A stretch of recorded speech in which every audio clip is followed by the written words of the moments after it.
નમસ્કાર, વડિયાના વાવડમાં આપનું હાર્દિક સ્વાગત છે। મંત્રી કૌશિક વેકરિયા અને સાંસદ ભરત સુતરિયાનો વડિયા કુકાવ તાલુકાનો પ્રવાસ જોવા મળ્યો છે।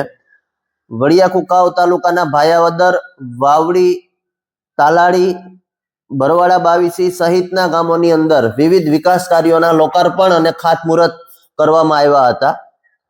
જાણવા મળતી વિગતો મુજબ ભાયાવદરમાં પૂર સંરક્ષણ દિવાલ, વાવડી ચોકી, સનાળા, લાખાપાદર, ઈશ્વરિયા રોડ ઉપર 4 નવા પાણીના નિકાલ માટેના સ્લેબ ડ્રેન, તાલાડી ખાતે પંચાયત ઘર અને બરવાડા બાવીસી ગામે મોટી સંખ્યામાં ખાતમુહૂર્ત અને લોકાર્પણનો કાર્યક્રમ યોજાયો હતો। આ સાથે મંત્રી કૌશિક વેકરિયાએ બરવાડા બાવીસી ગામે યોજાયેલા સરપંચ સંમેલનને સંબોધ્યું હતું અને સરપંચ સંમેલનની અંદર વડિયા કુકાવાવ તાલુકાના 45 ગામોની અંદર જળ સંચય અભિયાનનું એલાન કરવામાં આવ્યું હતું।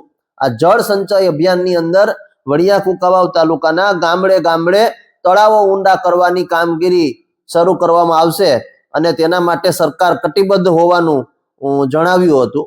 બરવાડા બાવીસી ગામે વડિયા કુકાવાવ તાલુકાના તમામ ગામના સરપંચોનું અને સ્થાનિક લોકોનું એક સંમેલન બોલાવવામાં આવ્યું હતું। આ સંમેલનની અંદર રાજ્ય સરકારના મંત્રી અને અમરેલી મત વિસ્તારના ધારાસભ્ય કૌશિક વેકરિયા અને અમરેલીના સાંસદ ભરત સુતરિયાએ સંબોધિત કર્યું હતું અને આ સંમેલનનો મુખ્ય હેતુ એ જળ સંચય અભિયાન ઉનાળાની અંદર આ જળ સંચય અભિયાનનો પ્રારંભ કરવામાં આવે તો તળાવો ઊંડા થાય અને તેને કારણે પાણીનો સંગ્રહ થાય અને અમરેલીની અંદર પાણીની તંગી છે એ નિવારી શકાય, ખેતીને સમૃદ્ધ કરી શકાય।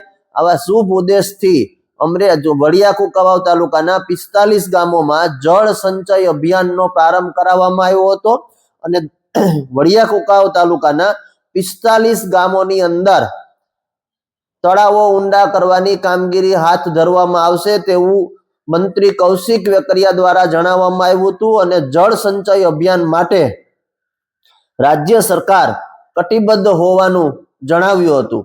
આ સાથે વિવિધ ગામડાઓની પણ એમણે મુલાકાત લીધી હતી અને વિકાસ કાર્યોના ખાતમુહૂર્ત અને લોકાર્પણ પણ કરવામાં આવ્યા હતા, પરંતુ મુખ્ય ઉડીને આંખે વળગે એવો મુદ્દો એ બરવાડા બાવીસી ગામે યોજાયેલા સરપંચ સંમેલનનો હતો અને આ સરપંચ સંમેલનની અંદર સમગ્ર તાલુકામાંથી સરપંચો આગેવાનો ઉપસ્થિત રહ્યા હતા અને જળ સંચય અભિયાનનો પ્રારંભ કરાવવામાં આવ્યો હતો।